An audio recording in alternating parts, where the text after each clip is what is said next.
So okay. دیکھیں ابھی P T I کا چیئرمین گرفتار ہوا ہے اور بہت برے حالات میں ہے جو کہ ہم سن رہے ہیں. تو ہم جو بندہ جیل بھی برداشت کر رہے ہیں ہم کبھی ان کو اتنا کرٹیسائز نہیں کر سکیں گے. ٹھیک ہے, پی ٹی آئی کے پالیسیاں کے ساتھ ہم ہر کوئی پی ٹی آئی کے پالیسی کے ساتھ نہیں ہیں, اور مگر آئی تھنک اسی موجودہ سیاسی جو ماحول میں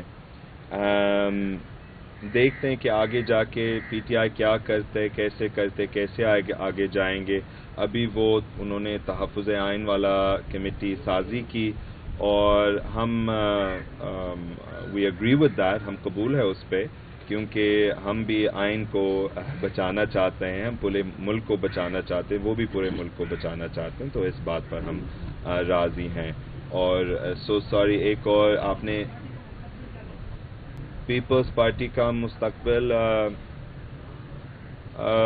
میں نے آلریڈی ایک تقریر میں کہا کہ پیپلز پارٹی ختم ہو چکا ہے, اور میں سمجھتا ہوں کہ اگر پیپلز پارٹی اس طرح آگے بڑھتا ہے تو ان کا کوئی مستقبل نہیں ہوگا.